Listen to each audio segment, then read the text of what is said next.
Bonsoir à tous et à toutes, vous écoutez Radio Grand Papier, l'émission de bande dessinée sur Radio Campus, la radio de la communauté de l'Université libre de Bruxelles. Yes. Bonsoir, Jean me fait un grand pouce pour dire ça y est, on l'a dit comme il faut. Alors pour finir cette première partie de nouveautés, je vais parler du Jim Curious, donc un livre de Mathias Picard aux éditions 2024. Livre qu'on attendait quand même depuis un moment, puisqu'il a été annoncé... Et puis on avait eu l'occasion de voir une expo Jim Curious à Sierre en juin 2011 où on avait déjà des images. Donc c'est une expo qu'on peut encore voir en novembre à Colomiers et cet été à Strasbourg, qui reprend des images du livre plongées dans l'obscurité, fluorescent. Enfin bon, donc c'est assez fou parce que ce livre a donc la particularité d'être un livre en 3D. Donc il est livré avec des lunettes bleu et rouge, donc c'est le système de 3D par anaglyphe. Une paire de lunettes. Deux paires de lunettes. Deux paires de lunettes, même. Oui. Enfin, ce que je veux dire, c'est que, en fait, on peut le lire à deux en même temps. C'est ça. Le papa avec son fils sur les genoux, par la exemple. Copine et le copain, voilà. Et ça c'est bien. Pas juste ça fait une paire partie de lunettes. À chaque fois dans un livre de 2024, on trouve le petit détail en plus. Et donc cette fois-ci, c'est la double paire de lunettes. Et dans ce sens-là, on peut aussi parler de ce petit feuillet qui est qu'on trouve dans tous les bouquins de 2024, qui explique les projets en cours, qui parle du bouquin qu'on a entre les mains, qui donne toute une série d'infos. Mais peut-être que tu allais parler. Voilà, tout à fait. J'allais parler de tout ça, mais c'est pas grave. C'est pas grave. Mais j'avais envie de te griller. Non, mais c'est vrai que chaque livre de 2024, en fait, les gens vont penser que 2024 nous verse des chèques, en fait, pour qu'on parle de leur bouquin à chaque Oui, d'ailleurs, émission. On attend le dernier. D'ailleurs, Olivier, il serait temps que tu envoies le petit versement. Non, chaque livre de 2024 est effectivement accompagné d'un feuillet qui explique, en général, ils situent un petit peu l'auteur. Et puis, ils expliquent un peu l'actualité, qu'est-ce que c'est 2024. Et puis là, comme on a affaire à un procédé très particulier de 3D par anaglyphe, ils se fendent d'une explication technique, qu'est-ce que c'est l'anaglyphe et comment on voit en 3D et tout. Donc, c'est très instructif. Donc, voilà, on a... qu'est-ce que ça raconte finalement ? La narration, elle est assez... elle est pas légère, mais c'est très simple. C'est un bonhomme en scaphandre, Jim Curious, qui descend en mer. Et à partir du moment où il pénètre dans l'eau, eh bien, nous chaussons les lunettes et on voit tout en 3D. Et bon, on a beau être des grands, moi je suis quand même assez émerveillée par ce genre de voyage. D'ailleurs, le sous-titre, c'est Voyage au cœur de l'océan. Donc c'est aussi un petit peu un voyage dans le temps parce qu'en fait, au début, on a un environnement assez contemporain, donc des bagnoles sous l'eau et tout. Et puis plus il s'enfonce, plus il fait des rencontres, j'ai presque envie de dire improbables, parce qu'en fait, il accède à des fonds... carrément antiques, des statues, des bêtes qu'on croisera jamais, à moins d'être au fin fond de la mer, au beau milieu de l'océan. En fait, c'est presque tout l'univers des fonds marins qui est invoqué. C'est ça. C'est cité perdue, galion espagnol ou norvégien, je ne sais pas, trésor... Et faune sous-marine, donc il y a vraiment tout, quoi. C'est ça qui est. C'est ça. Et alors, évidemment, le grand intérêt, c'est que c'est en 3D, et donc ça a défini toutes les compositions de toutes les pages. Donc voilà, il exploite complètement l'univers marin. Et l'intérêt, c'est qu'il y ait vraiment cette sensation de profondeur. Et donc évidemment, ça marche très bien. On a des grandes pages. Et alors au niveau graphique, c'est très précis. On sent qu'il y a vraiment une jubilation à dessiner. Alors son système, ça ressemble un peu à de la gravure, mais en fait c'est un système de grattage qui est aussi expliqué au début du livre, qui est simplement un grattage. En fait, le rhodoïde est couvert d'encre et puis il vient ajouter la lumière en retirant le noir, en retirant la matière. Donc voilà, Mathias Picard, on en avait parlé par rapport à son premier livre, Janine, paru à l'association. Là, on est dans un univers complètement différent. Je pense que même le dessin est différent, mais c'est parce que c'est dédié à ce jeu, quoi. T'as vraiment l'impression qu'il s'est dit, ok, je vais faire un livre en 3D et alors on va en profiter à fond la caisse et on va faire tout ce qu'on peut. Donc voilà, je crois qu'il n'y a pas 10 000 choses à dire sur ce livre parce qu'en fait il faut mettre les lunettes et puis il faut s'offrir le voyage. Voilà, c'est un livre assez grand évidemment parce que il faut bien que l'image prenne toute son ampleur. Et donc voilà. C'est un vieux projet, hein. C'est pas quelque chose qu'ils ont réalisé comme ça en 2 temps 3 mouvements. Ça fait 5 ans, je crois, qu'ils travaillent dessus.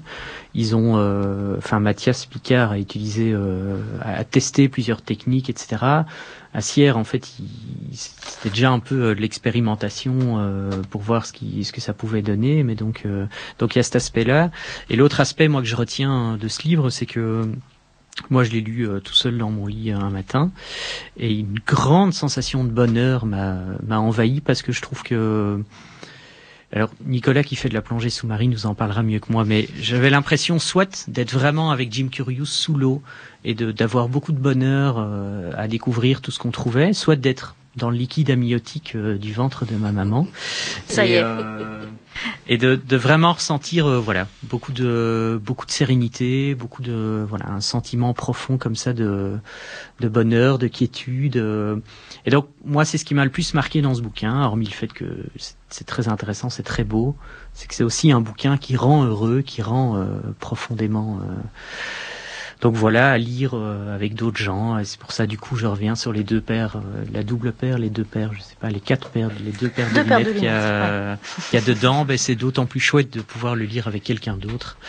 Et voilà, donc au-dessus de la Tour Eiffel, le 24 décembre ou le 16 juillet à papeter devant un cocktail, voilà, c'est très bien.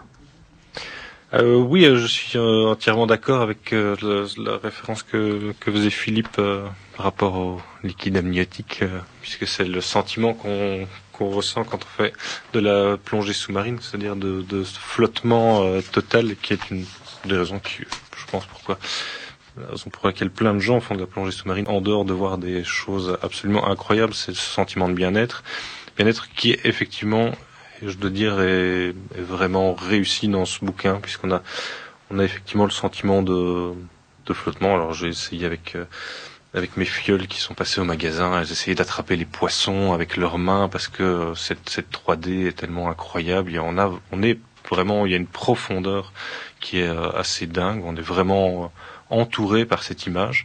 Et chose qui m'a vraiment surpris, parce que j'ai vu d'autres projets 3D en BD, un absolument horrible avec une histoire de zombies BD 3D, et un autre avec des héroïnes à la poitrine généreuse, où on utilisait la 3D à d'autres fins.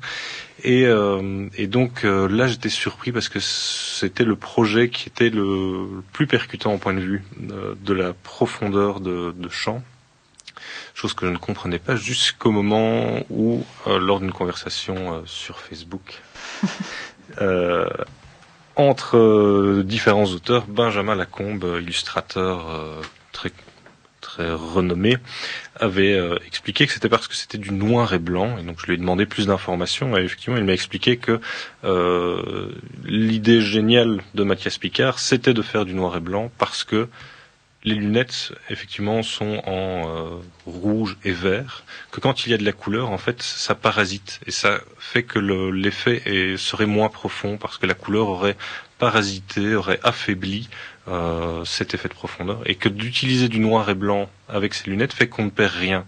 C'est-à-dire qu'on a l'effet de profondeur maximal, il n'y a pas de parasitage, et que voilà, je trouvais ça intéressant. Et effectivement, Benjamin Lacombe disait qu'en plus des autres grandes idées de Mathias Picard, il y a le fait que ce soit muet, parce qu'effectivement, grâce à son idée de plongée sous-marine, il peut éviter toute forme de texte, toute forme d'onomatopée. C'est le monde du silence, et ça lui permettait de ne jamais devoir mettre de textes, d'expressions, qui sont très difficiles à rendre en 3D, parce que où est-ce qu'on place les bulles, est-ce que les lettres apparaissent en 3D, etc.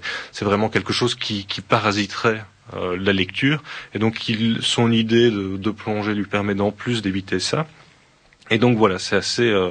Benjamin Lacombe expliquait toutes les raisons pour lesquelles ce bouquin en plus était brillamment exécuté, et de fait, je crois qu'on profite pleinement de chaque page, de chaque dessin.